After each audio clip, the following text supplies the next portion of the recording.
ခေါ်နေကြတရားလေးနဲ့ဆက်ပွဲအောင်ဆိုတော့ဝမိကသုတ်တန်တရားတော်ဒီနေ့ဟာ9 ရက်မြောက်နေ့ဖြစ်သွားပါတယ်ဝမိကသုတ်တန်တရားတော်လေးကိုပြန်ပြီးတော့ပေါ့နော်ရှေ့ကပြန်ပြီးတော့စကြောင်းလေးပြန်ပြောရမယ်ဆိုရင်တရားအားထုတ်ဖို့အားထုတ်ပဲအတိတ်ဘဝတော့ငါဖြစ်ခဲ့တယ်မြမာကြီးကနေပြီးတော့အနာဂတ်ဖြစ်နေပါတယ်အနာဂတ်မြမာကြီးကနေပြီးတော့သူနဲ့အားထုတ်ဖို့အားထုတ်ပဲရဟန်းတော်များကိုတရားရအောင်လိုက်ပြီးတော့ကိုညီတဲ့အနေအဖြစ်ပေါ့ကုမာရကတ္တပါမထီဘူးတဲ့မေဘုန်းကြီးဒါပြီးတော့မေးပါတယ်အဲ့ဒီမေဘုန်းကြီးကိုလည်းတို့ရဟောလာခဲ့ကြတာအဲ့မေဘုန်းလေးတွေကိုတစ်ခေါက်ပြန်ဆိုကြည့်ရအောင်မိကိုငင်ခါနေမာမီပြူတောင်ဖို့မြင်လက်ဆရာမြတ်ကတပိလာအားပေါတူသွားဖြင့်ခွဲခြားစေရာပေါ်လာမင်းတို့ပါယုတ်တွေ့ရာလမ်းကွာနမွာဆက်ပြာရေးစစ်လိမ့်ညစ်တလီဒါစင်ဒီနဲ့တွေ့ပြီးအသာနမက15 ပတ်စာအစင်ဒီမိဘ15ခုပေါ့ပေလိဖြေကြီးပေါ့နော်မိဘ15ခုကိုလာပြီးတော့မေးပါလေမေးတဲ့အခါကျတော့အဲ့ဒီကုမာရကတ္တဗမထေရလည်းပဲသူကိုယ်လည်းမဖြေနိုင်တဲ့အတွက်မြတ်စွာဘုရားထံသွားလို့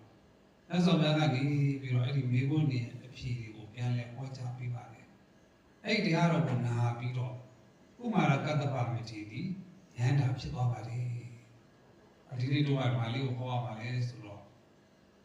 ဘယ်ဟာရောက်လာပြီလဲဆိုတော့လမ်းကွာနမွာဆက်ပြရည်စစ်ဆိုတဲ့နေရာကိုရောက်သွားပါပြီတခုချင်းကိုအမတန်ကိုပဲ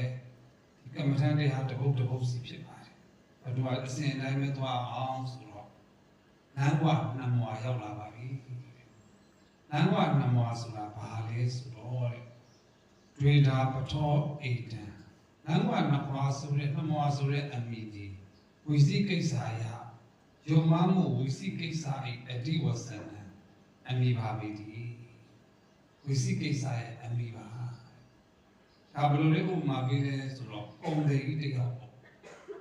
သူမှငွေကြီးအပြည့်အစုံနဲ့ကုံမျိုးဝယ်ပြီးတော့ကုံမျိုးဝယ်ဖို့ပေါ်လာနေတာ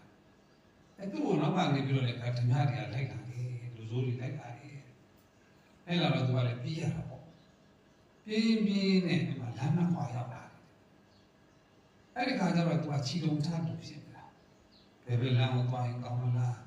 ညာဘက်လမ်းကိုသွားရင်ကောင်းမလားအဲ့မဲ့ဆက်ပြီးတော့စဉ်းစားနေတာနဲ့ပဲနောက်ဆုံးဘာဖြစ်သွားမလို့လူစိုးတွေမိလာပြီးတော့သူတို့ကရောက်မှာပေါ့အဲ့လိုမဟုတ်ဘဲနဲ့တို့ကတခါလေလမ်းကြောင်းတစ်ချောင်းပေါ့ရွေးရပါမယ်သူ့ဘက်ကကြည့်လိုက်တခါလေတခါမှမသွားဘူးတဲ့လမ်းဆိုတော့လေတန်တရားတော့ရှိပါဘူးအဲ့ခြေတုံထားတော့ဖြစ်နေအခုဝိပဿနာတရားအားထုတ်တဲ့နေရာမှာလည်းဒီတိုင်းပါပဲခြေတုံထတုံဖြစ်နေရင်ကိလေသာဆိုတဲ့ဉာဏ်သူကြီးကမိလာလိုက်ပြီခြေတုံထတုံမဖြစ်နဲ့ပေါ့နော်နန္ဒလန်ရွေးရအောင်မယ်အဲ့တော့ဥပမာဆိုတော့ဒီအလိုကြီးလေးပဲဖြတ်ပြောအောင်ခိုင်း5ခိုင်းအမှုလေး4ခိုင်းပေါ့ဖြာထွက်နေတဲ့တစ်ပင်ကြီးတစ်ပင်ခက်သေးသေးပေါ့နော်တစ်ပင်ပေါ်တက်တာပေါ့အဲ့ဂိုင်းလေးကရောက်နေတဲ့အချိန်မှာအဲ့တစ်ပင်ကိုလှုပ်ချမယ်ပေါ့တော့ပြုတ်ကြမှာကြောက်တာဟုတ်ပြုတ်ကြမှာကြောက်တော့ဂိုင်းမနဲ့ဖက်ထားရင်ကောင်းတယ်လေးဂိုင်းရှိတာလေးဂိုင်းလုံးလည်းဖက်လို့ဖြစ်ပါမလားဘယ်နှဂိုင်းဖက်မလို့တဂိုင်းပဲဖက်မယ်ဒီတိုင်းပါပဲတဲ့လမ်းဆိုရင်တလမ်းပဲယူရအောင်မှန်တဲ့လမ်းကိုယူရမှာပေါ့နော်ဂိုင်းလေးဂိုင်းဖက်မယ်ဆိုရင်ဟိုဂိုင်းပေါက်စားလေးကောင်းမှယူနေပေါ့တယ်မလားအဲ့ဒီလေးယူရင်တော့ပြုတ်တာမှာပေါ့ကျိုးတော့မှာပေါ့တခိုင်းဖက်ရပါသေးဒီတိုင်းပါပဲတဲ့အခုလည်းပဲတရားအထုံကြီးတွေ၄မျိုးပေါ့နော်အကျမ်းပြောတာပေါ့ကာနုပဒနာတတိပဋ္ဌာန်ကပါတယ်လေဝ ရဏ ानु ပဒနာတတိပဋ္ဌာန်စိတ်တ ानु ပဒနာတတိပဋ္ဌာန်ဓမ္မ ानु ပဒနာတတိပဋ္ဌာန်ဒီမှန်တရားက၄ပါးအဲ့၄ပါးကိုတို့ကတခုပြီးတခုပွားလေးအထုနဲ့တိုင်းအထုနဲ့အဲ့လိုအထုလို့မရဘူးတို့ဘာကိုအထုရမလဲဆိုတော့ထင်ရှားပေါ်ရာရှုမှတ်တာတဲ့မာယဇာရဘယ်အဆောင်မူလေးထားတယ်လေအထင်ရှားဆုံးကိုယ်စီမှာပေါ်ရာအထုရပါလေတခုကိုရွေးချယ်ရပါလေအထူးသဖြင့်တော့တရားအထုံကြီးတွေဟုတ်မှဟုတ်ပါမလားဆိုတဲ့တန်တရားတွေဖယ်ရှားဖို့လိုတာပေါ့နော်အဲ့တို့မဲ့ကျေးဇူးတော်ရှင်မာယဇာရဘုရားကြီးကိုတော်တိုင်ကတော့တဲ့မူလမင်းကုန်းဇေတဝန်ဆရာတော်ဘုရားကြီးထံမှာတရားအထုံတဲ့အချိန်ဒါသူ့ကိုယ်နဲ့စာထဲမှာရေးထားတာပဲနော်အဲ့ဒီမှာတခါလေသူ့ကိုပေါင်းလာပင်လာလေးမှတ်ဖို့ဆရာတော်ဘုရားကြီးရဲ့ကမ္ဘာထမ်းပေးလိုက်တယ်ပေါ့အဲ့မှာသူကတခါလေပေါင်းလာပင်လာမှတ်ဆိုမှတ်ဖို့ဟုတ်တယ်မလားတကယ်တမ်းပြောရင်စာရဗေဒကလည်းဖြစ်ပြန်ဆိုတော့ဒီသူစာထဲမှာပါတဲ့အတိုင်းလေးပြောတာပါစာပေနဲ့စစ်ပါတယ်တဲ့ပထမထသဘောတည်နဲ့ရုပ်နာမ်တွေကိုခွဲခြားစစ်ဖြာပုံလည်းဘာမှမပါဘူးတဲ့ပေါင်းလာပင်လာမှတ်ဆိုတော့ပထမရသဘောနဲ့ခွဲခြားစစ်ဖြာပုံလည်းမပါဘူးဆိုပြီးတော့ယုံမတန်တရားဖြစ်ဖူးတယ်ဒါပေမဲ့လည်းပဲသူ့ကိုယ်နဲ့အားထုတ်လိုက်တဲ့အခါကျတော့ယုံပြီးတော့အားထုတ်လိုက်တော့လေဒီနည်းကိုလက်ခံပါတာပေါ့လက်ခံပြီးတော့တို့တစ်ကမ္ဘာလုံးပဲပြောကြပါစို့နော်ကမ္ဘာနေရာအနှံ့အပြားမှာမဟာဇိတာဘွဲတွေနည်းနည်းလေးကအများကြီးပါတယ်အများကြီးရှိပါတယ်နှစ်ပေါင်းများစွာခိုင်ခန့်နော်တည်မြဲနေတဲ့နည်းပေါ့အဲ့တို့တွေကယုံမတန်တရားဖြစ်စရာလိုပါအောင်မလားလိုတော့ပါဘူးဝိသိကိစ္စမဖြစ်နဲ့ယုံမတန်တရားတွေကင်းနဲ့ရွေးချယ်ပါတိုးတော်လည်းပဲပေါ့နော်မိမားတွေကလည်းပေါ်လာတယ်လေမိမားတွေကလည်းဆုံးတာပဲအဲ့ဒီခါကျတော့ညံအောင်ဆောင်ပြီးတော့ကိုယ်လိမ်တတ်တယ်အဲ့တော့ရှင်းမှာပုံနဲ့ပုံပြောမှာပေါ့နော်ဘုံကတော့ရှင်းမှာလိမ်တတ်တဲ့လူကြီးတယောက်ပေါ့လေအဲ့လိုနာမည်ကြီးနေတာအရင်လိမ်တတ်တာပဲတိတ်လိမ်တတ်တဲ့လူပေါ့ဘယ်ညာလဲစဉ်းစားတယ်ငါ့ဝလိမ်ငါမလားပေါ့ဘယ်ဆိုတော့ဉာဏ်ပညာနဲ့ပြည့်စုံတယ်ပေါ့ဆိုလို့တင်တာသူ့တော့မလိမ်ငံတော့တန်ကောင်းပါဘူးဆိုပြီးလိမ်တတ်တယ်လို့ခေါ်တွေ့တယ်အော်လိမ်စမ်းကွာလိမ်နိုင်လို့ရှိရင်စုဝေးကြီးမြင့်မယ်ပြောဆိုင်နော်ဘာလိမ်ငံကောင်းပါအဲ့ဒါနဲ့တခါလေဟိုလိမ်မဲ့လူကလည်းဘာပြောလဲဆိုတော့မှန်ပါဗျာအသိမကြီးကဲသို့အတိုင်းပြီးအုပ်ချုပ်ပြီးတော့ဉာဏ်ပညာတွေနဲ့ပြည့်စုံတဲ့ပုဂ္ဂိုလ်ကိုလိမ်ဖို့ဆိုတာမလွယ်ပါဘူးတဲ့အဲ့လိုမလွယ်တဲ့အတွက်ကြောင့်မို့လို့ဒီလိုတော့စုဝေးလေးတော့ပေါ့နော်နည်းနည်းတော့အရင်ကြီးပြမှာတဲ့နေ့ပိုင်းကျမှလာလိမ့်ပါမယ်တဲ့အဲ့ဒါဘယ်ရလဲယုံပြီးတော့ဒီနေ့ပိုင်းကျမှလာဆိုပြန်လို့လိုက်တယ်နေ့ပိုင်းကျတော့ဟိုလိမ့်မဲ့လို့မလားအဲ့ဒါမူကြီးမှရတင်တာပြိခဲ့ဟိုလိမ့်ဆိုင်မလာပါလားပေါ့ဆိုတော့မနေ့ကလိမ့်ပြီးသွားပြီဗျာတဲ့ဟုတ်တယ်မလားမနေ့ကလိမ့်ပြီးသွားပြီဘယ်ရလဲအလိမ့်ခံလိုက်ရပြီဟုတ်လားအော်လိမ့်တဲ့လူနဲ့အလိမ့်ခံရတော့တော့များမလို့အလိမ့်ခံရတော့များတယ်ကိုလည်းပါတာပဲဒီမှာနော်လူရတော့လိမ့်ခံမှာပဲနော်အခါမဟုတ်အခါတော့ထိပြီးမှာပါနောက်ပုံလေးတစ်ပုံရှိတယ်အဲ့ဒါအင်္ဂလိပ်လိုလေးနဲ့ကျောင်းမှာကိုယ်နေတော့ဖတ်ပြီးတော့ဆိုပြီးတော့သင်ဘူးတယ်ပေါ့နော်အဲ့ဒီပုံလေးကဘာလဲဆိုတော့အဲ့ဒါဘယင်ကြီးတစ်ပါးပဲအဲ့ဒီဘယင်ကြီးကအားတဲ့ပေါ့အဝဇ္ဇာပြစ်ကြိုက်တာလေတဲ့အဝဇ္ဇာလာပပဆိုရမ်းကြိုက်တာသူ့ကိုတခါလဲမွေးနေလက်ဆောင်အဝဇ္ဇာနဲ့ပြီးတော့တိတ်တော်တာပဲအဲ့မှာခါလိမ့်တတ်တဲ့အဖွဲတစ်ဖွဲပေါ့နော်သူတို့နဲ့ရောသုံးအောင်ပေါ့လေသူတို့ကဘယင်ကြီးကိုပြောတယ်တကဘာလုံးမှာတခါအလားဆုံးဝတ်စုံတစ်စုံပေါ့ရွှေကြီးငွေကြီးသည်နဲ့တခါလေရတနာရီစီချေလို့ပေါ့အဲ့ဝတ်စုံပြီးတစ်စုံသူတို့ရခိုင်းချက်ပြီးတော့ဘယင်ကိုပေးပါမယ်ဘယင်ကလည်းသဘောကျပါနော်ရခိုင်းရမယ့်ပစ္စည်းတော့ပေးရမှာပေါ့ဒီမှာလားရခိုင်းစင်ကြီးရွှေတွေဟလားလိုမဲ့ပစ္စည်းတွေပေါ့ကြောက်စိတ်တွေဗရမ ्या တွေပေါ့ဘယင်ကလည်းရတနာကထုတ်ပေးတာအဲ့လူတွေကလည်းမျိုးညောင်းခါရရခိုင်းနေချင်းနေကြတယ်လုံးနေနေတာပဲရခိုင်းကြတော့မြင်မှုမတင်ဘူးနော်အမရဗုဒ္ဓမဟာကန္တမနေတော့ရခိုင်းတဲ့နေကြားနေရတာအရင်ကနေရက်နေတဲ့ဒါတကယ်လုံးကြားတယ်ဘယ်ရလဲတလားတော့ကြောက်တော့ဘာဝတ်ဆောင်လဲဒီမပြီးသေးပါလားပေါ့တော်လည်းကြည့်ချင်တာပေါ့နော်အဲ့နဲ့ခါလဲတော့ကြည့်ပေါ့ဘာကြည့်တဲ့ခါကျတော့ဘာမှမပါလက်တာရက်နေတယ်ဘာတစ်ချိန်မှမတွေ့ဥစ္စာလည်းမတွေ့အဲ့တော့ပြီးတယ် ဝတ်စုံပမာလေးကကြည့်ချင်လို့ပေါ့ဆိုတော့မှန်တော့ပါဗျာအဲ့ဒီဝတ်စုံဟာတာမန်လို့မြင်လို့မရပါဘူးဒီလက်မစားတဲ့သူပေါ့နော်ဘယ်နေဆိုတော့လက်စားစားအောင်တူလားလက်မစားတဲ့သူတမတမကြတဲ့သူဉာဏ်ပညာနဲ့ပြည့်စုံတဲ့သူမှမြင်နိုင်ပါလေရိုးရိုးလက်စားတဲ့လူဆိုမရဘူးပေါ့နော်အဲ့လိုကဘယ်ကမမျိုးပြောလိုက်တော့ဖြစ်သွားမလို့လက်စားတဲ့လူဖြစ်မှာကြောက်တက်လာတာပဲအဲ့လိုပြောပြီးပြန်သွားရောအဲ့မဖြစ်ချင်ဘူးငါတို့လည်းမမြင်တာလား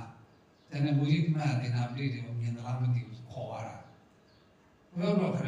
အဲ့ဒီမဆုံးရတဲ့ခါလဲလက်စားတဲ့လူဆိုမမြင်ပါဘူးဉာဏ်ပညာနဲ့မပြည့်စုံတဲ့ပုဂ္ဂိုလ်ဆိုမမြင်ပါဘူးဆိုတော့မူကြီးမှတင်တာပြည့်တယ်လည်းမမြင်ဘူးတကယ်တော့ရှိမှမရှိတာတော့မလားမမြင်ဘူးမမြင်ပဲသူကလည်းမမြင်ပြောလို့ရှိရင်သူတို့ထိမှာဟုတ်အဲ့ဒါဟာလိုက်တော့ဟိုလာလိုက်တာတော့ဘိုင်းမြောက်စားကြလား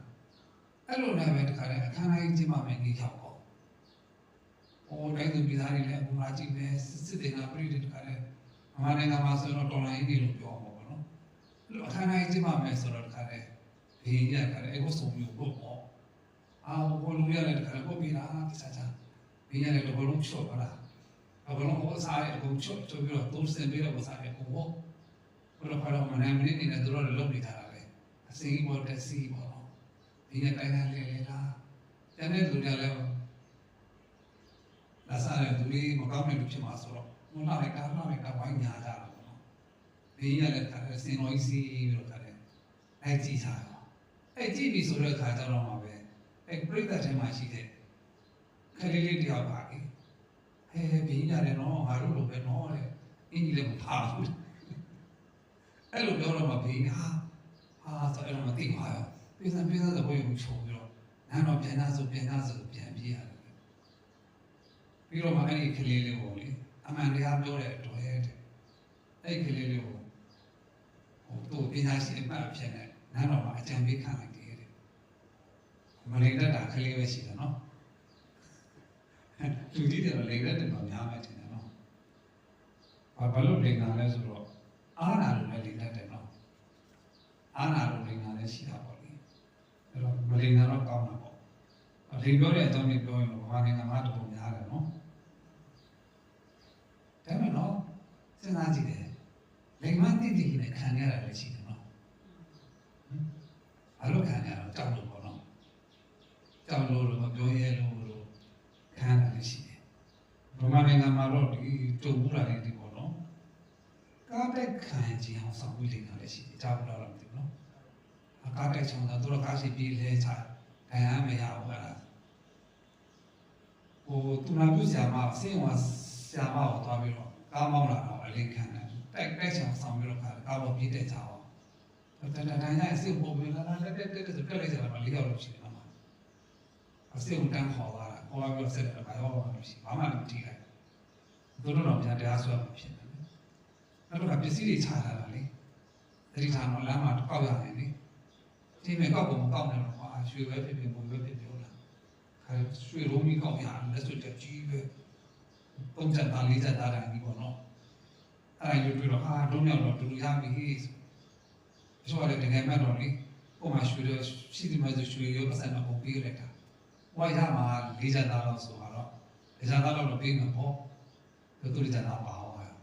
မေသားတော့အချီးရလာပြီဆိုအမေကတခါရလာပြီပြောတာနဲ့အော်မော်တော့တာပဲလိန်ခံရတာနော်အဲ့တော့လိန်ခံရတာလည်းမကောင်းပါဘူးဘုန်းကြီးတို့လည်းဒါလိန်တာပဲနော်ဆရာလေးတို့တော့လိန်ခံမှုတော့မသိဘူးကိုရီတော့တော့ထင်းရမယ်ရမယ်ဆိုတော့လိန်ခံမှုတော့လည်းရှိတယ်အဲ့ဒီတော့လည်းပြောတော့ပါဘူးတော့ဝီစီကိစ္စဆိုတဲ့လိန်တာကတော့တဲ့သူကတော့ဉာဏ်အောင်ဆင်ပြီးတော့လိန်တယ်အဲ့တော့ရှိမှနေတဲ့ယောဂီပုဂ္ဂိုလ်ပေါ့နော်ဝိသနာတရားရှိမှတဲ့အခါကျတော့ဆရာတော်များဘယ်လိုညွှန်ကြားလဲဆိုရင်ဟောင်းတာလေးဆိုရင်အစအလေအဆုံးမြောက်ဖမ်းပေါ့မြောက်မှတ်ပေါ့အဲ့လိုမှခိုင်းတယ်လေမိလားဆိုတော့မမိစသတဲ့မှာတော့အစလေအဆုံးမမိပါဘူးမမိတော့လည်းပဲဆရာခိုင်းတဲ့အတိုင်းလုပ်ပေါ့အဲ့လိုပဲခါလည်းမှန်စီကတော့သိတာပဲဥပမာဆိုတော့လေဟိုချာလေးဒီဒါမှမဟုတ်လို့ကျင်လဲရွက်စိတ်လေးဒီ တန်းပြီးတော့သွားနေကြတာအဲ့အဝေးကလှမ်းကြည့်လိုက်တဲ့အခါကျတော့ဘာဖြစ်နေလို့တရားနဲ့ထင်ရတယ်ဒီစရာကြိုက်ကြည့်လိုက်တဲ့အခါကျတော့တစ်ခေါက်စီဒီလိုပဲဝေဒနာတွေကလည်းဒီတိုင်းပဲပေါ်လာလိုက်ပြောသွားလိုက်ပေါ်လာလိုက်ပြောသွားလိုက်တစ်ခုစီပေါ့နောက်တစ်ခါမှမဟုတ်လို့ကျွန်တော်ဒီပြောပြမယ်သဲအိတ်ကြီးပဲဖြစ်စံအိတ်ကြီးပဲဖြစ်ထမ်းသွားတာလေအဲ့ဒါကြောင့်အိတ်ကပနေတာဟောတော့စံလေးတွေကလည်းဘာဖြစ်လဲပြုတ်ကြတယ်လေအဝေးလမ်းကြည့်လိုက်တော့စံတိုင်းဖြစ်မှာပေါ့အဲဒီကြက်ကကြည့်လိုက်တော့စံစီလေးကတစ်လုံးစီဒီလိုပါပဲဒုက္ခမှာပုံမှာရှိတဲ့ယုံကြည်နံတရားတွေကလည်းပဲတစ်ခုစီပြီးကြစီအဲ့ဒါကိုတို့တွေကယုံမှန်တရားမရှိဘဲနဲ့ရှုနိုင်ရမယ်ဒီနေ့ပြောလို့ရှိရင်တော့ယုံကြည်ရမယ်ပေါ့ဘယ်လိုယုံရမှာလဲဆရာစကားနားထောင်အောင်မယ်ဟုတ်တယ်မလားကမ္ဘာတန်ကြီးပေးလို့ရှိရင်လက်ခံရမယ်အစိုးရပြောခဲ့ပြီမိမှန်လမ်းမှန်ဖြစ်ဖို့တော့လိုတာပေါ့အမှားစီကြီးကတော့မိမှန်လမ်းမှန်ဖြစ်တယ်ယုံကြည်လိုက်ပါပေါ့အဲ့တော့လို့လားဆိုတော့ပြောတဲ့မမိကတုတ်တန်တရားတော်ကြီးမှာပြောမယ်ဆိုရင်အဲတရွဲလာလေးကလည်းဆရာခိုင်းတဲ့အတိုင်းပေါက်တူးနဲ့တခါတဲ့ကံမိုးရုပ်ပေါက်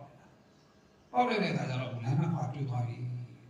လမ်းမခွာဆိုတော့ဘာလဲပြောလို့ရှိရင်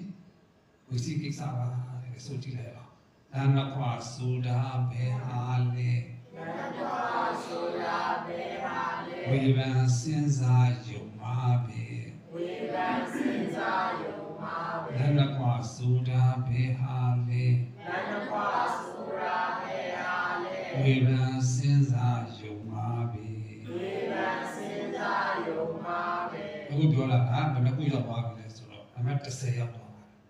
အဲဒါလေးကိုဒီမှာမိုင်းဆရာတော်ဘုရားကြီးကအမေးနဲ့အဖြေလေးတွေဆောင်ရွက်ထားတာလေးရှိပါတယ်ဒါလေးကိုမှတ်တမ်းတင်ကြည့်ရအောင်အဲဆိုလိုက်တောင်ဖို့ကိုတဲ့တောင်ဖို့ကိုတဲ့တောင်ဖို့ရပါနဲ့တူလဲဆိုရင်ဒီခန္ဓာကိုယ်ကြီးနဲ့တူတယ်တောင်ဖို့ကိုတဲ့တောင်ဖို့ကိုတဲ့ဉာဏ်စီမိခိုပြုမျိုးမိပါဆရာဖေယ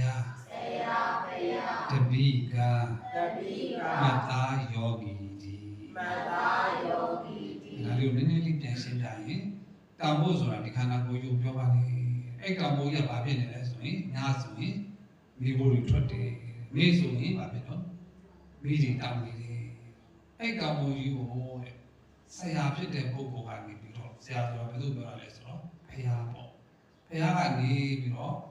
တပည့်လာလေးကိုပေါက်တူးနဲ့ပေါက်ခိုင်းပါလေအဲဆိုကြည့်လိုက်ပါအောင်ပဲပေါက်တူးပညာဒုရာအာထုမင်းတို့အဝိဇ္ဇာကာမဒေါသလန္နခွာမัจจယုံမာတိပေါက်တူးပညာဒုရာအာထုမင်းတို့အဝိဇ္ဇာကာမဒေါသလန္နခွာမัจจယုံမာတိ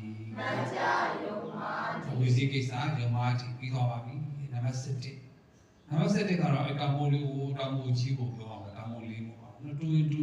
နဲ့အခုတခုဖယ်ပြနေရတာဘယ်ရောက်လာပြီလဲဆိုတော့စက်ပြာရေစစ်ကိုရောက်လာပါပြီစက်ပြာရေစစ်ဆိုတာဘာလဲဆိုရင်ပိဿနာ၅ပါးကုန်သောနိဝရဏနာနိဝရဏတရား၅ပါးတို့၏အဝိဓိဝဆနာအမိပါပဲရှင်တော်စက်ပြာမရှိတဲ့ခါကျတော့ဒီသဲစက်ပြာလို့ပြောတာပဲကိုလည်းတစ်ခါမှမမြင်ဘူးပေါ့နော်အဲသူရေစစ်လေးနဲ့စစ်ရတယ်ပြောတယ်အဲရတာလည်းသဲစက်ပြာနဲ့ရှင်တော်ကအဝတ်တွေရှောရတယ်ဒါပေမဲ့သူကတော့အဖို့ပျက်စီးတယ်ဆွေးလွယ်တယ်အချောင်ကျွတ်တယ်အဲတို့ကတော့အဲ့လောက်ခက်ကြီးမစဉ်းစားတော့ရိုးရိုးတန်းတန်းရေစစ်ကတော့ဒရိုက်မြင်ဘူးလေရေစစ်ထုတ်ရေတွေထည့်ချလိုက်ရေတွေပါပဲသွားအောက်ကိုတခါလေးကြောက်ပါရောပေါ်မှာကြံခဲ့တာဘာပဲကြံနော်အနေတွေပဲကြံပါနော်ဒါတော့အောက်ကိုကြာလာတဲ့ရေကတော့အကောင်းပေါ့အနေကတော့မကောင်းပေါ့ဒီနေရာလေးမှာတော့ဒီလိုမဟုတ်ပါဘူးကြာလာတဲ့အတွက်ကြောင့်ရေရပါပဲသွားတော့ကုန်သွားတာပေါ့ဒီလိုပြောလို့ရှိရင်တဲ့ကုသိုလ်တွေမတည်တော့ပါဘူးရေစက်ထဲကိုလောင်းချလိုက်ပြီဆိုရင်ရေတွေလျှော့ကျသွားတဲ့ကဲ့သို့ကုသိုလ်တွေမတည်တော့ပါဘူးအကောဝစင်ပြောင်းသွားပါလေ ဒါနတွေလည်းပြောင်းသီလတွေလည်းပြောင်းသမထဝိပဿနာတွေလည်းပြောင်းသွားပါလေအဲ့ဒီနိဝရဏတရား၅ပါးထဲမှာနံပါတ်1ကကာမစ္ဆန္ဒနိဝရဏ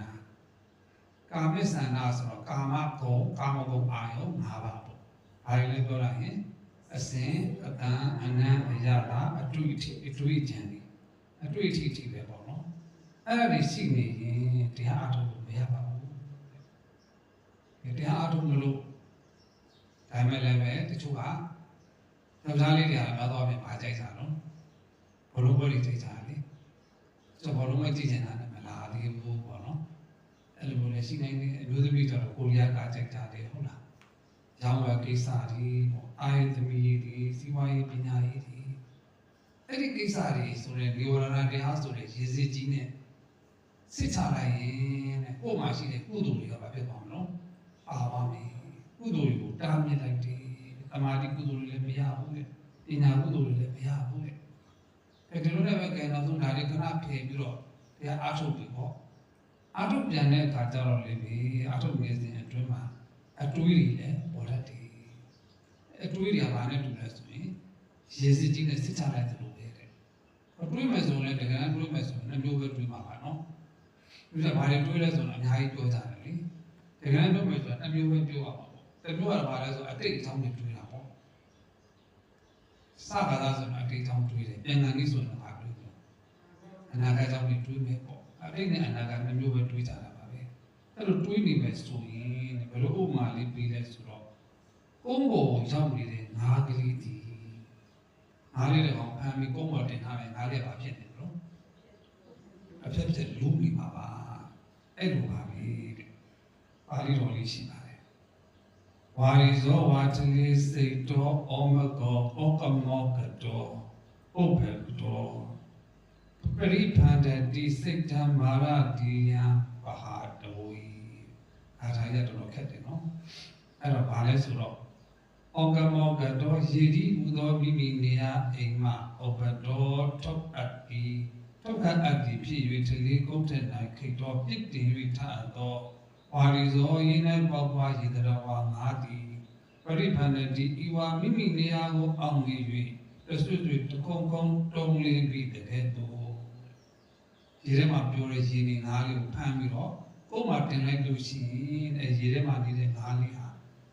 သူ့နေရာကိုအောင်းမိပြီးတော့ရေကိုအောင်းမိပြီးတော့တဆွတ်တကုံကုံနဲ့တုံးနေတယ်လို့ပါပဲ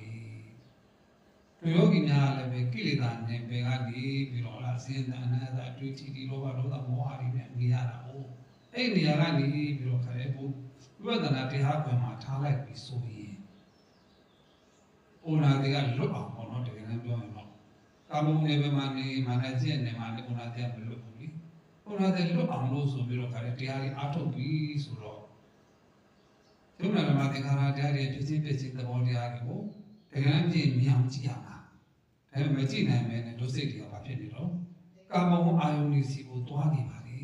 ဩကမောကတောကာမဂုဏ်အာယုန်ဒီဟူသောနေမှာကာမဂုဏ်အာယုန်ဒီဟူသောနေအိမ်မှာဩဗဒံထုတ်စေခဲ့၍တလေသမထအာယုန်ဝိပဿနာအာယုန်ဒီဟူသောဂုဏ်ထ၌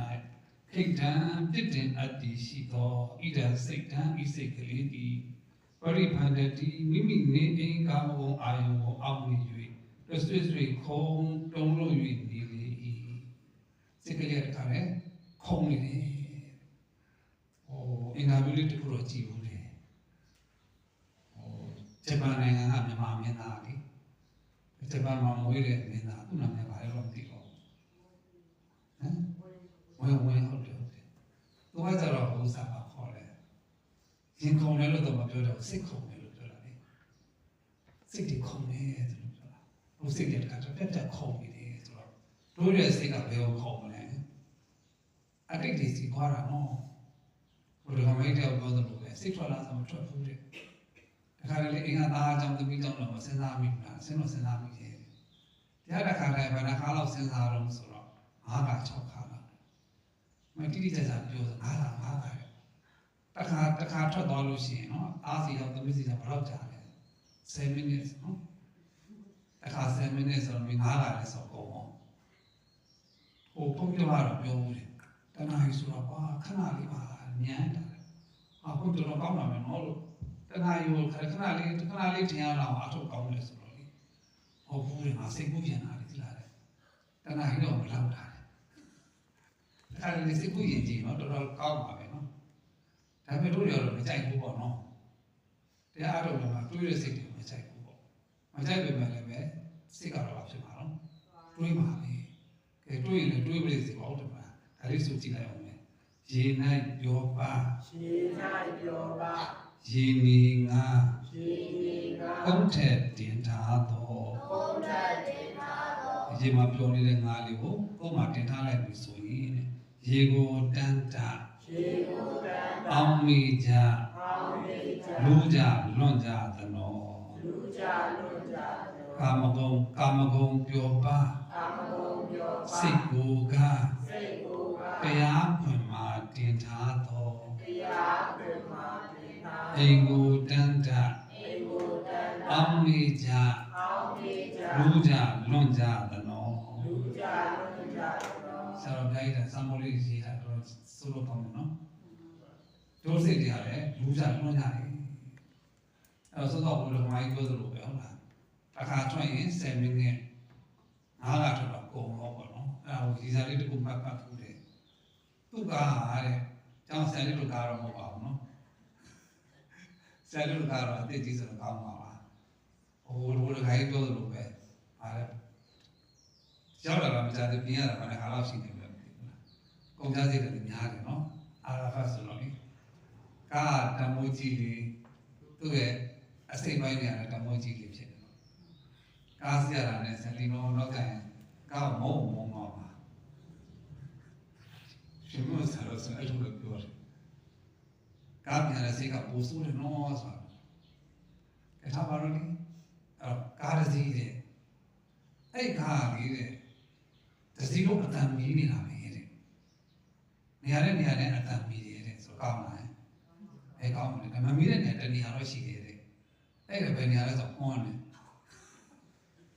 အမေကတော့မမီးဖြစ်တယ်သူတရားအထုတ်တာလည်းအဲ့တိုင်းပဲနော်ဟောင်းလာပင်ကမှတ်ပါဟဲ့ဆိုတော့ပဲဖြစ်တော့ဟောင်းလာအိမ်မှာမရှိဘူးစိတ်တွေအပြင်ထွက်နေတယ်ကာမောအိမ်မှာပဲပြောချင်နေလူးလွန်နေကြတယ်အော်စိတ်ကူးလိုက်တာပေါ့နော်အော်စိတ်ကူးတဲ့စိတ်ကလေးပေါ်လာပြီအတွေးလေးတစ်ခုပေါ့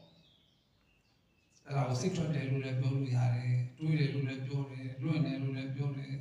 ပြောလို့ကိုယ်တိတ်ကမှတ်လို့ရတာပေါ့နော်မှတ်ပဲထားမယ်ဆိုရင်တချို့ကတော့စိတ်ထွက်တာကိုမမှတ်ဘဲနဲ့ဟောင်းလာပင်ကအတင်းပြောင်းလာတယ်ဟောင်းလာပင်ကပဲအမျက်တီဝိုင်းရင်တော့လည်းမထွက်တော့ဘူးပေါ့ဒါပေမဲ့စိတ်ကထွက်နေတာယူသူကထွက်တယ်မှမှတ်ဘဲနဲ့ဟောင်းလာပင်ကကြီးပဲပြောင်းမှန်နေမယ်ဆိုရင်အဲ့ထွက်တဲ့စိတ်ကလေးကိုတော့မမှတ်လိုက်အောင်ဖြစ်တော့မှာပေါ့အစိတ်ကတည်းကပေါ်မကြည့်တော့မကြည့်ဘူးဆိုရင်အများနဲ့သိနေရမှာပဲဒီနေ့လည်းစိတ်ထွက်နှစ်ဖက်လည်းထွက်တစ်ဖက်ကလည်းထွက်နော်အိမ်သာပြန်အောင်စိတ်ထွက်တယ်ဆိုတော့တရားမရတော့ထွက်တဲ့စိတ်ကလေးပေါ်လာပြီဆိုတော့ဘယ်လိုမှလိုက်နော်ထွက်တယ်ဒါမှမဟုတ်တွေးတယ်ပေါ့ကိုကြိတ်တယ်လို့မှအတိတ်ပဲတွေးဟုတ်လားအနာဂတ်ပဲတွေးတာကတော့တွေးတာပဲတခွန်းလည်းပဲမှလည်းတွေးတယ်စေက15ခါမှတ်မှာပေါ့နောက်တပြေးနဲ့စေက15ခါမှတ်ရတော့2ခါ3ခါအဲ့ဒါကမှတ်လိုက်တာနဲ့တွေးလိုက်တာနဲ့တွေးတယ်လို့ဆိုလိုက်တာနဲ့မရှိတော့ပြောက်ပါဘူးထပ်ကိုမတွေးတော့အဲ့လိုမျိုးကိုဖြစ်သွားမှာပါအဲ့လိုဖြစ်ပြီးဆိုလို့ရှိရင်တော့တွေးစိတ်တွေမရှိတော့ဘူးဆိုတော့ဘာမှမလဲဖောင်းလာပင်လာလေးပဲမှတ်ပါလို့ဖောင်းလာပင်လာလေးမှာပဲတွေးစိတ်တွေတည်နေပြီဆိုရင်ဆိုပဲကာမအောင်လိုချင်တဲ့ကာမစန္ဒာနိဝရဏတွေလည်းမရှိတော့ဒါနိဝရဏတရား၅ပါးရဲ့နံပါတ်1ပေါ့ကာမစန္ဒာနိဝရဏတွေမရှိတော့ဘူးတော့ကောင်းတယ်နော်ကိုယ်စိတ်တွေချွတ်တဲ့အောင်လေးမှာပဲကတ်ခနေတည်နေပြီဒါဆိုလို့ရှိရင်အဲ့ဒါဖောင်းလာလေးမှမယ်ဆိုတာလေအစာရဲ့အားလေအလေအဆုံးရဲ့သုံးမှမှာပေါ့အထုဘာသာပုဂ္ဂိုလ်ခါတဲ့အစာအလေသုံးမှမှတ်နေတယ်ဘယ်မှမမိဘူးလေအဲ့ပြောလို့ရှိရင်ဒါလိုက်မကြောက်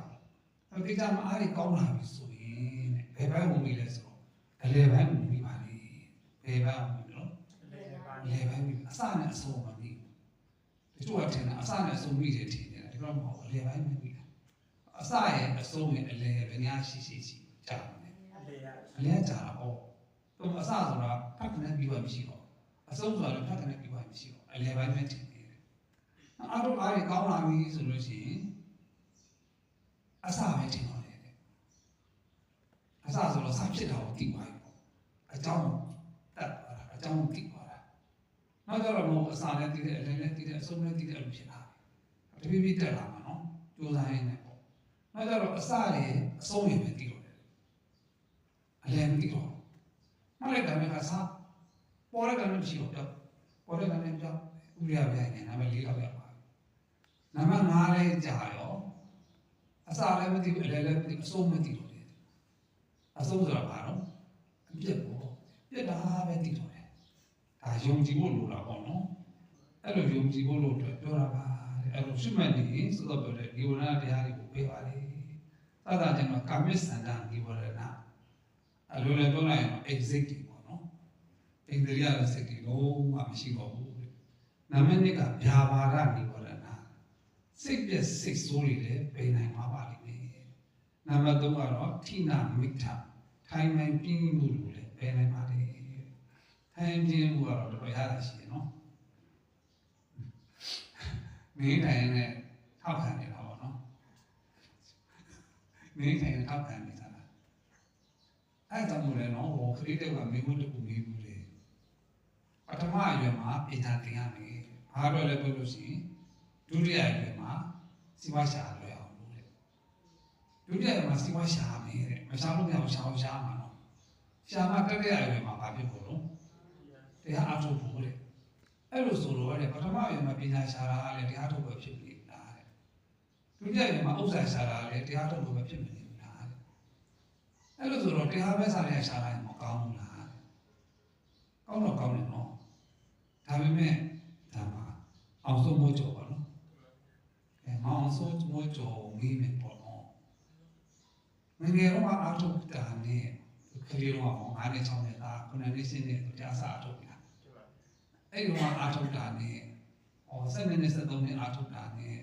20လောက်မှအားထုတ်တာနဲ့22နဲ့ကျမှအားထုတ်တာနဲ့တူပါမလားဘာဖြစ်လို့ဆိုကိုယ့်ရဲ့ဉာဏ်စွမ်းအားတွေမြင့်လာတယ်နော်အဲ့ဉာဏ်စွမ်းအားတွေကဘာနဲ့မြင့်တော့စာနဲ့မြင့်တာနော်စာနဲ့ဆိုဖတ်တဲ့စာလည်းပါမယ်ဒီလိုမျိုးတုတ္တမယဉာဏ်ပေါ့တရားနာတာလည်းပါတာပေါ့တရားနာတာတော့မှနော်ကလေးတော့တရားနာတာနဲ့ဟာနည်းနည်းကြီးမှနာတာနဲ့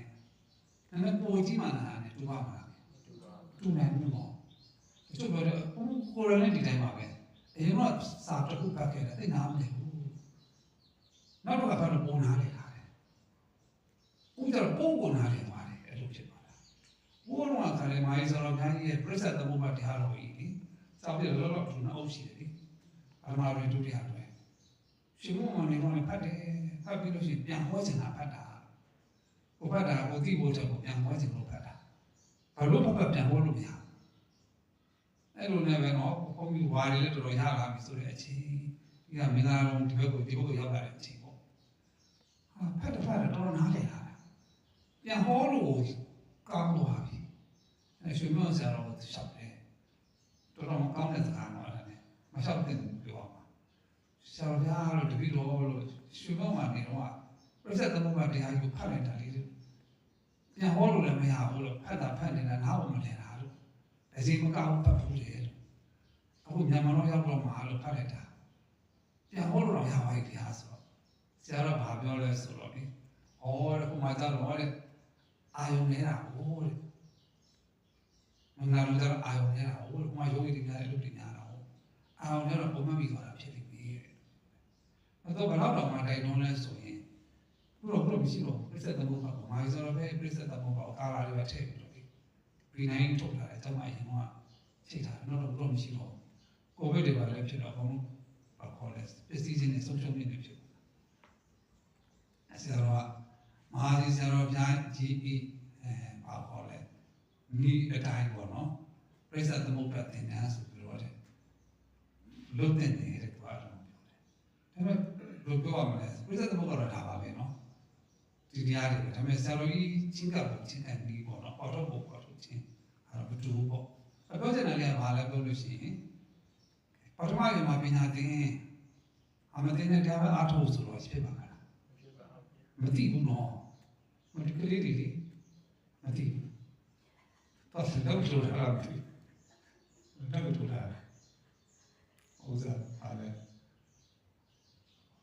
သူနာမည်မေးပါလေမြန်မာလည်းဝိတ်ချော်လေကဲကရန်အမျိုးသမီးလေကရန်အမျိုးသမီးလို့ပြောတယ်ဟိုတခါနိုင်အောင်နိုင်သွားသေးတယ်နော်သူတို့မျက်နှာတော့ထင်အားကြီးပဲနော်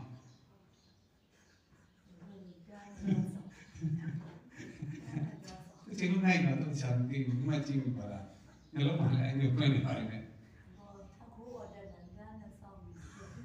တော်သေးတယ်ပေါ့ဒါပြန်တော့မတန်အောင်လို့တော်သေးတယ်တော့မထိုးပြီးလိုက်တယ်အောင်နော်ပုံပုံကြီးတော့သွားပြသွားတာလေတော့ခရီးဆိုတော့ရှက်မနေသေးဘူးနော်ကြည့်လိုက်တော့သူကောလေးပြတာသူတော်ခံစားအောင်နော်ငယ်လုံးတော့မသိဘူးဆွေးနွေးမှလည်းကလေးတူချေသွားတယ်လည်းခေါ်တာအဲ့တော့တွန်းစားမိုက်လဲတွန်းနေတယ်လေခုံပေါက်ပြီးတော့တွန်းတာဘုံဆိုချုံနေတာသွားပြသွားခေါ်တယ်တော့ပြတော့တိတာရင်လည်းကိုယ်လည်းလူကြီးသွားပဲတွေ့တာဆိုတော့ခက်ငယ်လုံးကတော့လာပြန်တော့ဒီနေ့ဆိုင်မှာတော့စေကမှာပြန်ဆွလို့ရတယ်ခရီးတော့မလုပ်ချင်ဘူးလို့ပြောတယ်ကြောက်တာပေါ့နော်အဲ့တော့ကိုယ်ရင်သတိထားမောကိုယ်ကြောက်မှလည်းကိုယ်ရင်ထင်တယ်ဘာလို့ကံနာပါဒနာပါကြတယ်လေသူတို့ကြောက်မှလည်းကိုယ်ရင်ကံခိုင်းတာပဲတဲ့လားဘာကမှလေမကြောက်ကိုယ်ရင်တော်တယ်ပြောတာပဲသူတို့ကဒါပိုတော့မဆိုဘူးဒုတိယပဲရတယ်ဒါပေမဲ့ဘာဖြစ်လို့မထင်ရဘူးလဲတော့ဒီမှာနာတော့ထွန်းနေမဖြစ်ဘူးသူတို့ပြောပြတယ်တကယ်ဝါဒနာပါလို့ရှိရင်ဟုတ်တယ်မဆင်ရအောင်ဖြစ်ပြီးအားကစားပုံအားကစားတက်ကတူဆိုတာရှိတယ်လေဒီမှာတော့တက်ပြီးတော့ပြတ်လို့လားအမှုပညာဝါဒနာပါရင်လည်းအမှုပညာတက်ကတူရှိတယ်လေဆင်ရအောင်အရင်တော့ပြီးမှတော့တက်အောင်ပါခေါ်တယ်အောင်လားအဆန်မပေါ့ဘိုင်းလာမင်းအောင်လို့ပါလို့လေအဲ့လူပြန်တက်ကတော့ဒီနေ့နာပေါက်ရောက်တဲ့ဆိုတော့လေပြောပါကြတယ်လေဒီဆိုလိုချင်တာကတော့ပြီးတော့ဟုတ်တာလည်းမဟုတ်ဘူးဟိုဆက်ဒီဆက်နော်ဒဏ်ရာပဲအဖတ်တင်တယ်အဲ့ဒဏ်ရာအဖတ်တင်ုံနဲ့မကဘူးလို့ဘောတော်တဆများဝိမလို့ပုတ်ပေါက်သွားမလို့ဟုတ်လားမလားအမေကဝိမအကောင်းကြီးနော်သူတို့တော့အဲ့လိုဥပမာပေးတာပဲဒီစတော့ကျိုးသွားပြီပဲနော်ကျိုးတော့ပြန်ဆက်လို့ရတယ်ဆိုဟုတ်တယ်ပြန်ဆက်လို့တက်အောင်ဆက်လို့ရရင်ကောင်းမှာပေါ့အချို့ကလည်းနည်းနည်းစောင်းသွားတာရှိတယ်နော်ခရီးတော့လည်းကျိုးသွားတယ်ပြန်ဆက်ထားတာလည်းကဒီလိုလေးဖြစ်အဲဘယ်လိုဖြစ်တာလဲကလေးဆိုတော့ကောင်းမနေဘူးလေဆရာမကဘာလို့ဆိုပြန်ချိုးပြီးတော့ပြန်ဆက်ရနေတယ်ကြောက်စရာကြီးနော်ပြန်ချိုးအောင်မှာတော့ကြောက်စရာဖြစ်အဲ့တော့ကောက်ကလေးနဲ့ပဲနေရတာအဲ့ဆွေးမြောင်းမယ်အမှားတွေဖြောင်းနေရမှာနော်ဆွေးမြောင်းရတဲ့အမှားတွေဟုတ်လားအမေမျိုးတော့အကောင်းကြီးကိုယ့်ရဲ့အမှားတစ်ခုထားအကြီးမားအောင်လေနော်ဘယ်ပြောနေတာဘယ်နေလို့ကြောက်အောင်မသိဘူးနော်အဲ့နေလုံးမှာတရားပဲအားထုတ်မရဘူးနော်အဲ့ပုံမှန်တော့သူလေးကလေးကိုမေးဖို့လို့ဖြေလိုက်တယ်ပညာသင်ရမယ့်ချိန်မှာသင်ချင်းနဲ့တပြိုင်တည်းတရားလေးအားထုတ်သူ့အရွယ်နဲ့သူသိမှာပေါ့အစီဝါရှာမယ့်အရွယ်မှာစီဝါရေးပဲရှာပြီးတရားပြစ်ထားရင်တေဝါပဲလုပ်မယ်နော်တရားမှမထုတ်လိုက်ရဘူးပါမယ်ဒီတရားလေးအားထုတ်စီဝါလေးရှာအဲ့လိုလုပ်ပြီးတော့တတိယရွယ်ရောက်သွားပြီဆိုရင်တော့ဘယ်လိုလုပ်ရမလဲတရားပဲအားထုတ်တော့ဒါမှမလွယ်ဘူးနော်ဒီလိုခက်မှာမဖြစ်နိုင်ဘူးလေအစီဝါလေးရှာထားလိုက်အားထုတ်ပေါ့စီဝါမရှာဘဲနဲ့တရားပဲအားထုတ်မှဆိုရင်တော့ပြည့်ပြည့်စုံစုံလုံးရှိရင်တော့ကောင်းတာပေါ့နော်ပုံစံလုံးနဲ့ထိုင်တပိတက်နေတာလေကိုရှိတာလေးနဲ့စားမှဆိုရင်တော့ဒီမှာမဟုတ်ဘူးအဲရှာလဲရှာတရားလည်းအားထုတ်ဘုံကိုယ်ရကတော့အလိုလုံးကပြောတာပေါ့နော်တင်းနေ့မှာတလားအားထုတ်တယ်တင်းနေ့မှာဆက်နာရှိတယ်လေဆက်နာအလုံးလုပ်တယ်တလားတော့အားထုတ်ပါမှာပေါ့ဒါစေကံလုံးပဲထိတောင်ဝင်လိုက်တာပဲဒီလိုဆိုတော့ဂျားထဲမှာအားထုတ်တာအားထုတ်တော့ပေါ့တပေါင်းလာပြီးအစိုးရရုံးပိတ်ရဆိုရင်စေကံနဲ့ပိတ်ရတာဂျမ်အားရရင်နဲ့တိုက်ပြီးတော့ဘာတော့မှအားထုတ်တယ်အဲ့လိုမျိုးလုပ်ရတာရှိတာပေါ့ဒါမှမပြောချင်တာလဲဆိုတော့တလားတော့အပြစ်ပေးရတယ်ဖုံးမိလည်းဖြစ်ပေါ့မပြားဖုံးကြတော့အားရရင်မရှိပိတ်ရလည်းမရှိဘူးနော် စနေနေ့တော့ပေးလည်းမရှိဘူးဘာမရှိမှလည်းဖြစ်မှာနော်ဟုတ်တော့စားရတာဟောစားမှာဆိုတော့အလူရှင်ကြီးရင်လက်ခံရမယ်လက်ခံတော့တရားလည်းဟောမှာပဲဘုန်းကြီးနားပေါ်တော့ခက်တယ်ရှင်မဆရာတော်စီမံကိန်းကတော့ဆရာတော်အလိုပဲဆိုတော့ဒီနေ့မှတစ်လားတော့အထုံးမပြားဆိုဆရာတော်တော့မပြီးချင်မပြီးချင်တော့ဘာပြောလို့ဆိုရင်မပြီးပြန်တော့လည်းဓမ္မန္တရာထိုက်အောင်နေတယ်ဓမ္မန္တရာထိုက်အောင်နေဆိုအဲ့တော့ဗျာဒီလိုဆရာတော်ဗျာတရားနဲ့ကျေးဇူးဆက်ချင်လို့ပါလားဟုတ်လားမဟုတ်ဘူးဟုတ်တရားတော့ကျေးဇူးဆက်တာပါလိမ့်နော်ဆိုအဲ့လိုပြောတာနော်ဆရာတော်ကကျေးဇူးဆက်ချင်လို့တရားလာအထုတာပါဘောငါဘယ်လိုကျေးဇူးဆက်တာလဲတော့တရားရတော့ဘောဘောဘောလို့လားဆရာတော်နေနေပါကိုယ်ဝေတွေးနေကိုယ်ဝေးနေဘယ်လိုတောင်းမရဘူးပြောရတာဆရာတော်မသွားစေချင်ဘူးဒါမှလည်းနောက်ဆုံးတော့ဒါပါတော့လည်းထိုင်ဦးနေတယ်ပြောချင်တာကတော့ဒီဝရဏတရားပေါ့နော်ဒီဝရဏတရားမှာခိနာမိဋ္ဌအင်းထိုင်နေမှုလေဥပ္ပစ္စာပုဂ္ဂုစာပေါင်းတယ်ဥပ္ပစ္စာပုဂ္ဂုစာနော်ပြန်လွန်တာလေပုဂ္ဂုစာကြတော့နာမတပံပုံမှန်တာအဲ့တော့ကြောက်ကြကောင်းတယ်နော်ဒီတော့လေတော်တော်ပုံမှန်တယ်နော်ဟိုကတိမကင်းဖြစ်ခဲ့တာဟိုပြီးသွားပြီကတိဟာဟုတ်တယ်မလားအမလို့ဖြစ်ခဲ့တာတော့တနေ့ရောက်တဲ့ဒီကိုပူနေတယ်ဘာလို့မလဲအဲ့ဒါဆိုတော့ပုံနေတော့ရထားလိုက်တော့ဘုန်းကြီးတော်ကတော့ဖြစ်ဘူးနေတဲ့ဥစ္စာမှာမနသမင်းကိုစေတယ်မှာတတရားထုတ်နေတော့အဲ့ဌာနရဲ့အုပ်ချုပ်တဲ့ဘုန်းကြီးပေါ့သူကတရားတွေလည်းမဟောဘာလို့တရားမဟောတာလဲဆိုတော့ငယ်တော့မှတရားဟောလို့ဆိုကြက်ဟောတာပေါ့ကြက်ပြီးဟောရင်းနဲ့ခါလဲစားမေ့သွားပြီးတော့ဟောလို့မရဘူးဖြစ်သွားပါတယ်ဟောလို့မရဖြစ်တာနဲ့တော်ပြီဆိုပြီးမှဆင်းချသွားပါတယ်သူလည်းဆင်းတော့ကတာဒုဆိုရှက်ပြီးတော့နောက်မဟောတော့ဘူးအဲ့ဒါတော့နေနာတာပေါ့နော်အဲ့တော့မပြားတွေဖြစ်ကြတာမပြားဖြစ်ပြီးတော့ခါလဲကုရီတွေမှာတတိပါလင်းသွားတာအဲ့တို့ခါလဲဟောတိသွားတော့ကုရီပါဖြတ်ပြီးတော့ဟောတကားဖြတ်ပြီးတော့စိုက်ကားပေါ်တင်ပြီးတော့စိုက်ကားမောင်းပြီးစိတ်ကိုပါကြတာလမ်းမှာစိုက်ကားလှုပ်တော့တတိယလာဟောတယ်စိုက်ကားခုံတာဟုတ်တတိယလာတော့ဘာစဉ်းစားမလဲဟာအခုနေတော့သိမ်းလားသိမလားမသိဘူးတဲ့အခုလေသိလို့ရှိရင်ငါဘာများမကောင်းတာလို့ထားလေတော့စဉ်းစားတာခလေးတော့မှာလည်းချက်ကိုလေပြီးညစ်ပြီးတတ်ဘူးတဲ့အဲ့ဒါပေါ်လာတာတဲ့တော်သေးတယ်အဲ့တော့မသိလို့တဲ့သူကပြေးသွားရင်တော့သွားပြီနော်အဲ့တော့တပံပုံမှန်တာလေအဲ့မကောင်းတာလေဆိုမေးတာမလိုက်တော့လို့မလားဒါပေမဲ့လေတကယ်တရားထုတ်ပြီးမေးရတယ်နော်အဲ့ပေါ်လာတယ်တရားထုတ်ပြီးကျွန်တော်ပေါ်နာမမပေါ်တော့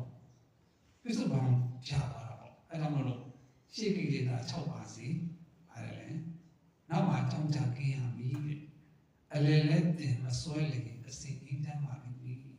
ဒါလေးဆိုကြည့်အောင်နော်ရှေ့ကိလေသာ6ပါးစီရှေကိလေသာ6ပါးစီနောက်မှကြောင်းကြကင်းရပြီနောက်မှကြောင်းကြကင်းရပြီအလေလဲတင်မစွဲလျင်အလေလဲတင်မစွဲလျင်အစီငိမ့်ချမ်းပါလိမ့်အစီငိမ့်ချမ်းပါလိမ့်ရှေကိလေသာ6ပါးစီရှေကိလေသာ6ပါးရှေကိလေသာ6ပါးစီဆိုတော့အတိတ်ကအကြောင်းလေးပေါ်လာရင်မှတ်ပြီးတော့ပြသလိုက်ကိုယ်ရင်ကတော့ဒီပုဂ္ဂိုလ်ဆိုင်ဖြစ်ပြီးတော့စိတ်ဆင်းရဲမှုတွေဟိုရည်ကျမှုတင်တယ်ပေါ့နော်ခလေးတွေရည်ကျမှုတင်တော့ဒီလားရှိနေလဲပါတာပေါ့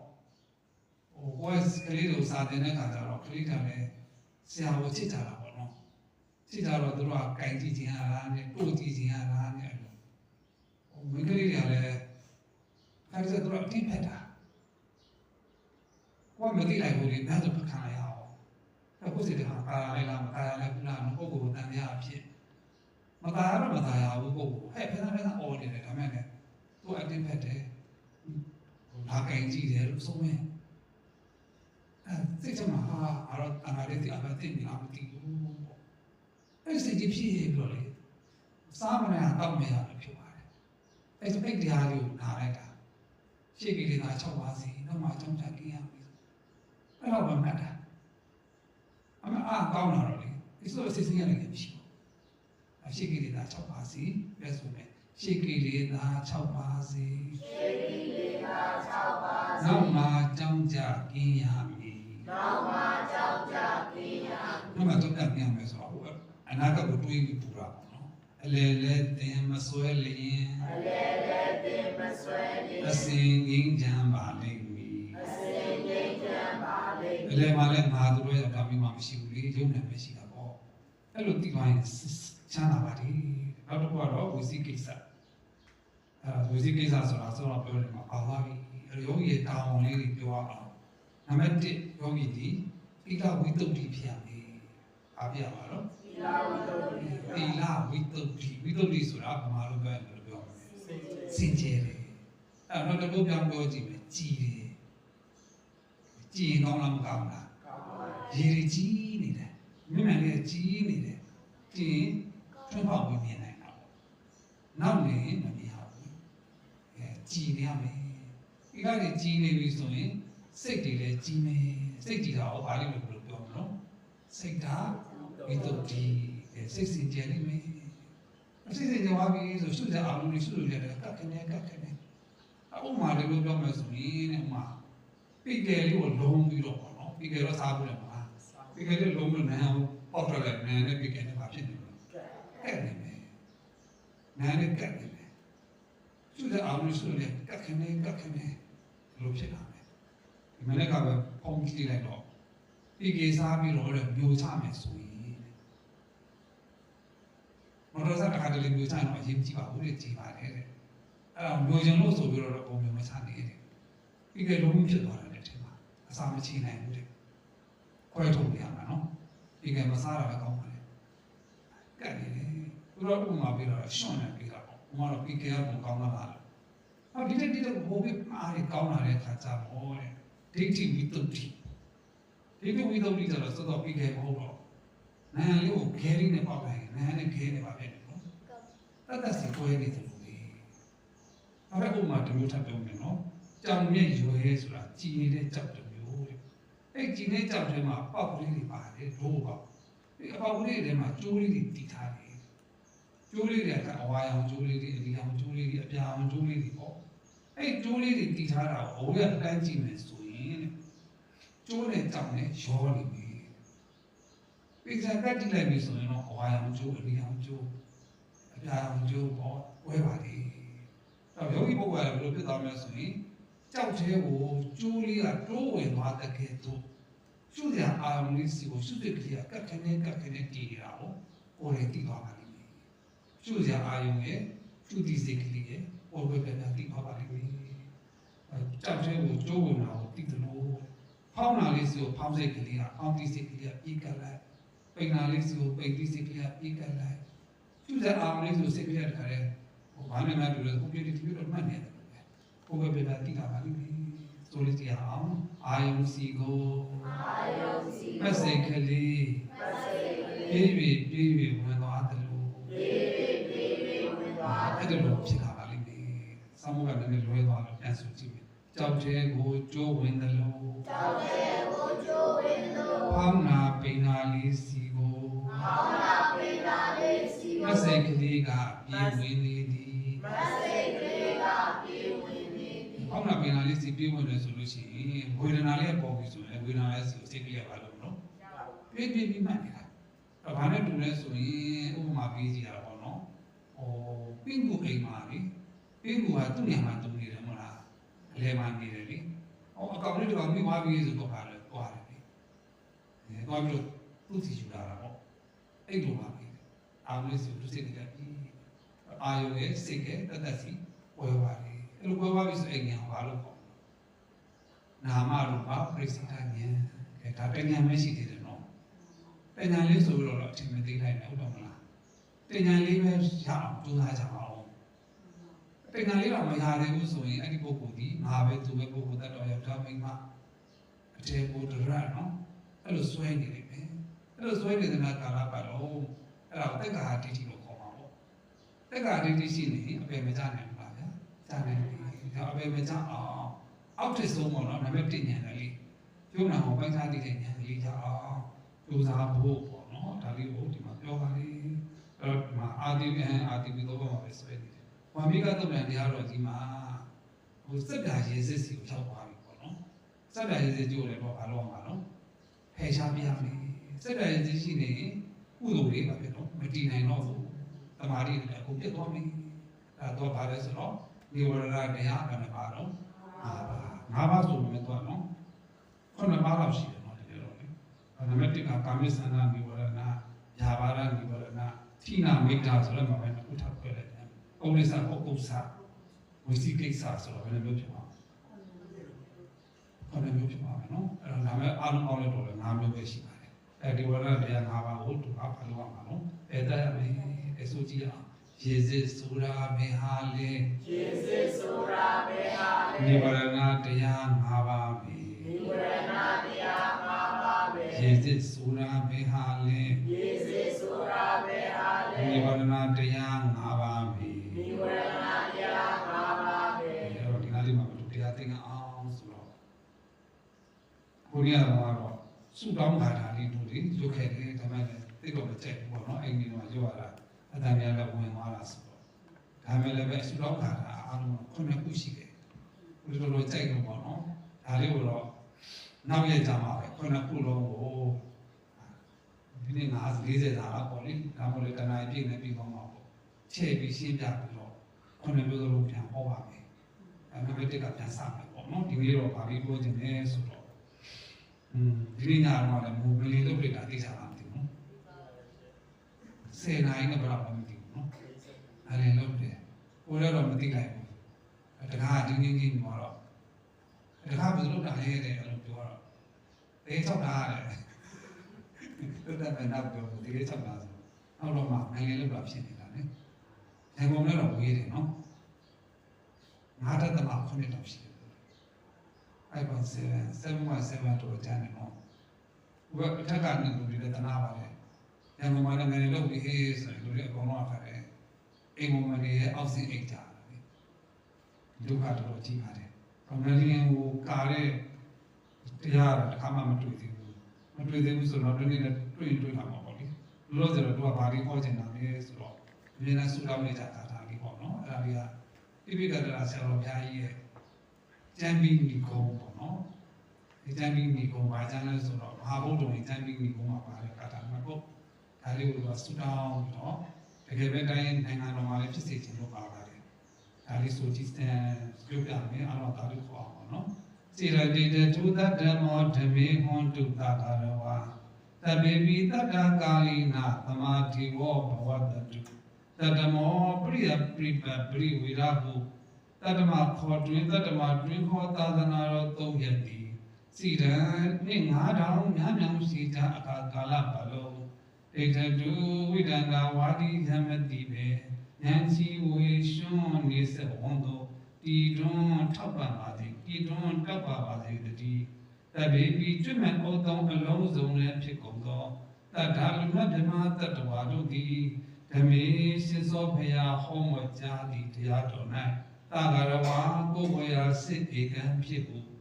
နှစ်ကားကားယုံကြည်စွာဖြင့်ပညာစီမီထွန်းညစ်တည်၍တောက်တီအတူအလေးမူကြပါစေကုန်သတည်းဒီဝလူသူအပေါင်းပွားစီညောင်းအောင်ကြောင့်မန်တုံပစ္စုံခေါ်လျင်မိုးနံမင်းသည်ကာလီနာရွာသည့်ချိန်ခါညင်ခါ၌ဝါမြင်ရန်အရန်၌9ရက်တည်းမြေအလစား၌10ရက်တည်းမြေကောင်းရာအရန်၌15ရက်တည်းတစ်ဖက်ကတည်းရွာသည့်ချိန်ခါညင်အခါ၌တမဘဝတတုအရေးထံစွာမုံတိုင်းမပါပဲအရေးထံစွာလူပြီးရွာတို့အာရတင်မောစီပင်ပြောအောင်ပြောဝုံရွာသွန်ဖြိုးကြပါစေကုန်တည်း